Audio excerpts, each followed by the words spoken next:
Ruaying felt like she had been struck by lightning. She fled to the bathroom in despair, sobbing her heart out. It turned out her father had always known that her story about studying abroad was a complete lie. Yet to protect her marriage, he pretended to be none the wiser. Overwhelmed with guilt and remorse toward her father, Ruaying somehow managed to compose herself when facing her husband Wokai again, not letting a trace of sadness show. Wokai tried to win her back, but Ruaying knew that once her secret came to light, she would have neither the courage nor the dignity to continue their life together. So she forced herself to coldly tell him not to contact her again unless he was ready to sign the divorce papers, then walked away without looking back. Meanwhile, Ruaying's father accidentally learned from a phone conversation between his daughter-in-law Hou Ting and his wife that Ruaying had run away from home. Uncle Lee panicked immediately, wondering if his son-in-law had discovered his true identity. The more he thought about it, the more anxious he became.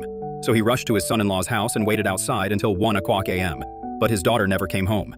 At the same time, Hou Ting was tidying up her father-in-law's room when she stumbled upon a box filled with newspaper clippings. When she showed it to her husband Shang Yu, he was completely stunned. His father had known about Ruaying's marriage all along and had been collecting every newspaper article about his son-in-law in that box. Shang Yu couldn't imagine the pain his father must have endured all these years, ruthlessly abandoned by his daughter yet still quietly protecting her from the shadows.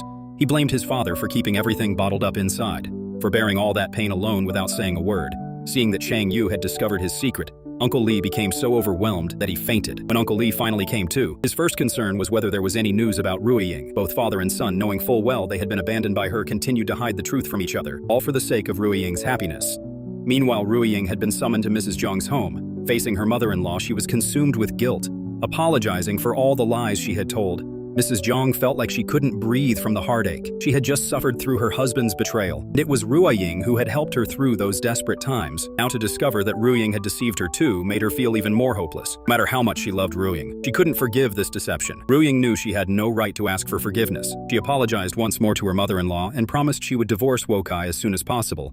At the same time, Uncle Lee learned that his daughter was about to get a divorce. He was deeply worried about her. He went to her company and, as fate would have it, ran right into Ruaying. She was shocked. She never expected her father to know where she worked. It was their first real meeting in 3 years, and the awkwardness between them was palpable. Father carefully broke the silence, urging Ruaying to swallow her pride and reconcile with her husband Wokai. After all, Wokai was an exceptional husband, hard to come by. If necessary, he said he would even get on his knees before her in-laws to apologize. Do you think Ruaying should go back to Wokai or let him go?